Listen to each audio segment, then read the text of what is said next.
We're in the city of Point Arena on a beautiful early morning. Judy, what is Bryan Preserve? We're a 110-acre African hoofstock preserve, so we have about 85 animals here, from 3 types of African antelope, 3 types of zebra, and then of course everybody's favorite, the Nubian giraffe.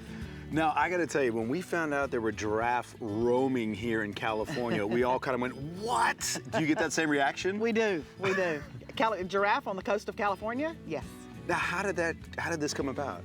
So my husband is originally from Manteca, Northern California. He came to Mississippi for work, which, as you can tell by the accent, is where I'm from. We had been taking care of some exotic animals for some other people on the weekend, liked it so much that on a trip to Texas, where you can still buy African animals, Frank called and said, not can I, but I just bought some sable antelope. So you said 110 acres. How many animals do you have here? About 85 to 90 animals at all times is about what we keep. And how many giraffe? 5 male giraffe.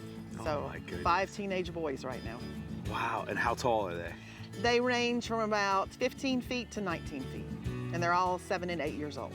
Why the preserve? So it started as more of a hobby, but then as we got into it, we realized that a lot of the animals that we have are on the threatened list for extinction. They're on the critically endangered list.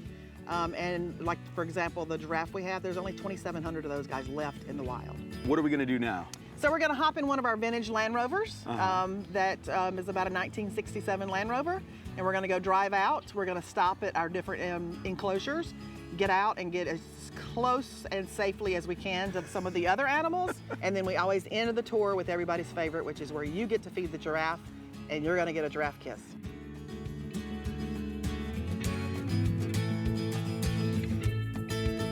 So you got the authentic Range Rovers, huh? Yeah, so these are vintage Land Rovers from 1962 to 1967, 72. So you got a whole fleet of them out here. Yes, Look we at do. these. Wow, so when people come out here to take a tour, you hop in one of these, huh? We're gonna go in this one is called Blueberry. All right, cool. Here we go? Sure. Hop on in.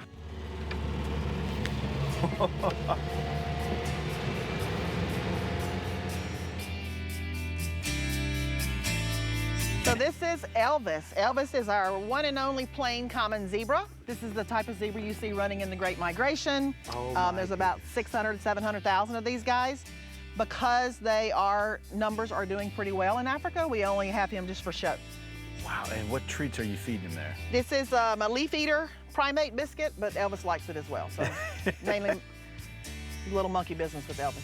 Little monkey business, yeah. huh? Elvis is about 22 years old, which is pretty old for a zebra.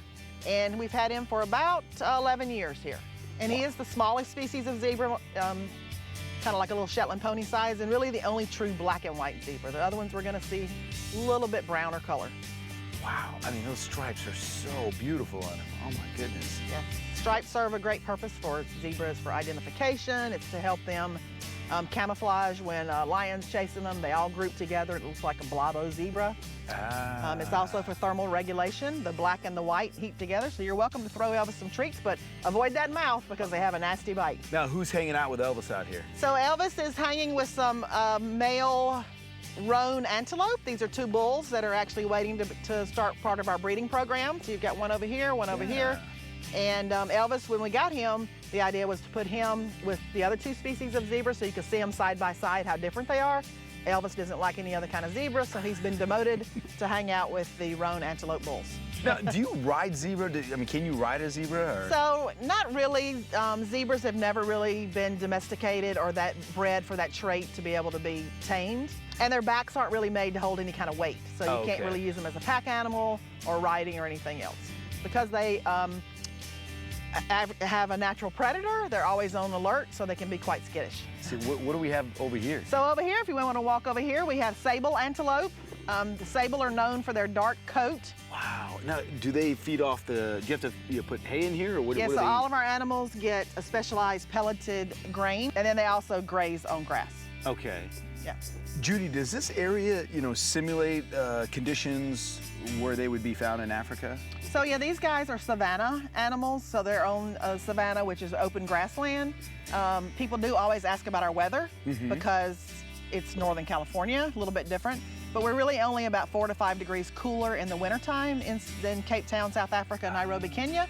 What we don't get is that intense heat in the middle of the day, which is very good because if you go on safari, you go early in the morning, early in the evening because the animals are not active in the heat of the day.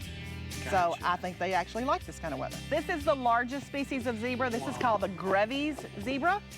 There are actually less than 2,500 of these guys left in the wild. Wow. Yeah, they come from...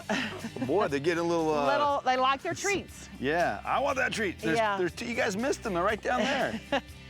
Oh my So they come from goodness. northern Kenya, southern Ethiopia, and their numbers are really declining, so a lot of work is being done to try to figure out and how we can best save these guys in the wild. Because with only 2,500 left, you know, something could happen to them and they could be completely wiped out. So we have a pretty large herd. I don't know if you can see the little babies out there in the field. Oh my gosh, I didn't realize you had more than what's up here at the fence. Yeah. I noticed that the stripes are a lot closer together and they don't go around the belly. Right, very observant. So their stripes, for these guys, they have a thinner black stripe, and that's because they live in a hotter climate, so they don't need that big black stripe, thick black stripe to heat them up. They actually use this to cool down a little bit. And those big ears serve a purpose not just for hearing, but they have a lot of blood vessels that run through those ears, and so that when the wind comes across those ears, it cools down the blood into their body, so it helps cool them off. You see their mouth is gray where Elvis's was black. They also have a little brown letter M or a butterfly on their noses. You were saying, so they're not black and white. These look more of a dark, like a light brown up here, but dark brown on top. Right. Oh, there they go. I'm certain people watching are probably curious, how do you get a tour?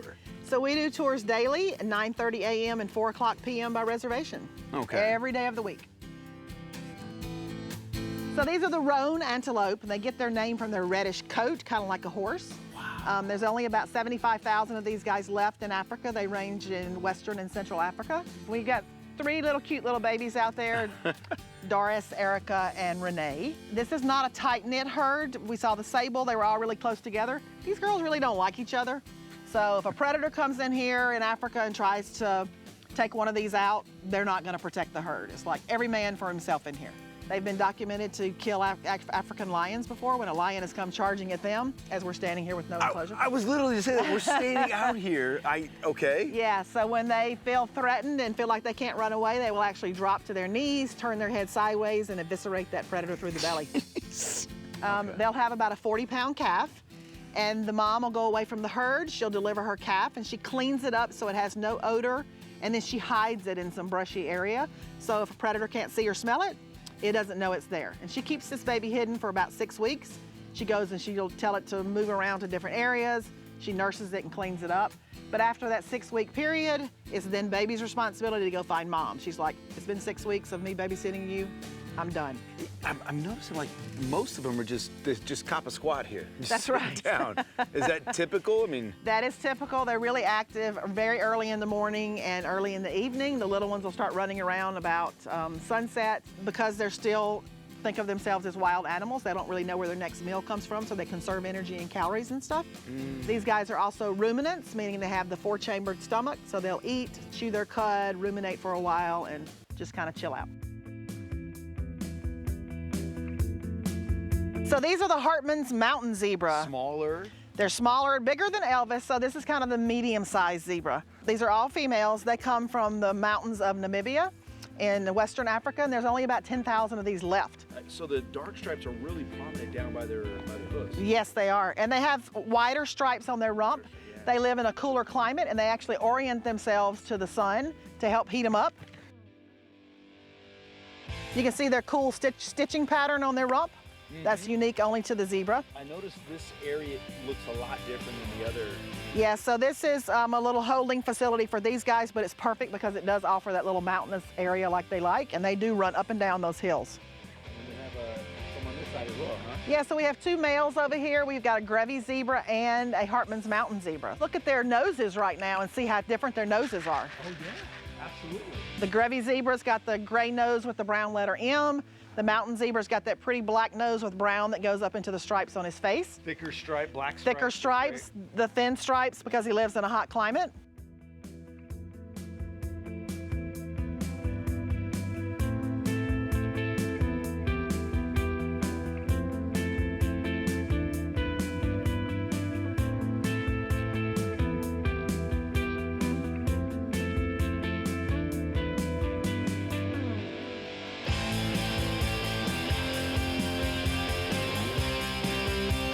So these are our Nubian giraffe, and I'm going to show you how to feed a giraffe. Okay. We've got some sweet potatoes for them. You hold it in your fingers like this.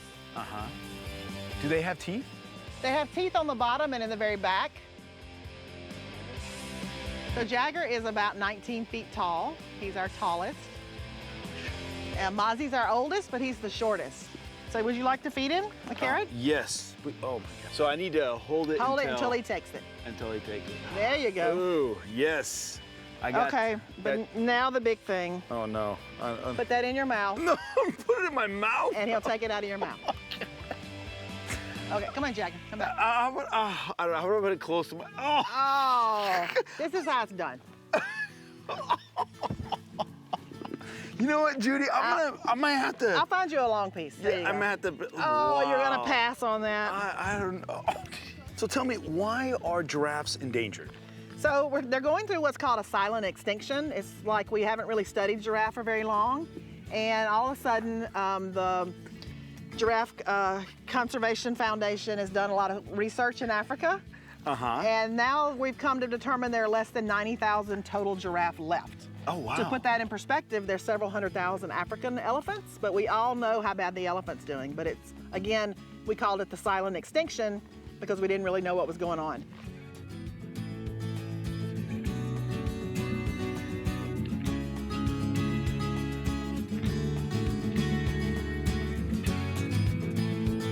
So we're inside the barn. Do people come in here on the tour? So we really only come in the barn if it's raining outside, which means we do our tours rain or shine. Gotcha. This is also where we do our special giraffe painting events. We held the first Saturday of every month where the giraffe will actually paint an abstract canvas for you, wine glasses or something like that. Oh. So we do that up here. What do you mean the giraffe paint? How is that possible? So they actually are trained to focus on moving a tennis ball that has a paintbrush attached to it. And so then they paint using the tennis ball. Oh my goodness. In terms of conservation for the giraffes, we know the silent extinction, as you were mentioning. What about the other animals? What's going on with the... So most of the other animals is kind of the same for any animals in Africa. It's the overpopulation of people are actually taking their space. People are starving, and so all of our animals are getting poached for meat. And then again, just running out of their habitat. You know, so you can do the same simple things you do at home. It's for everything to protect our environment. It's recycling, it's trying to do what's right for the earth, because then that will hopefully go all over the world. That's the kind of things we need to do. Gotcha.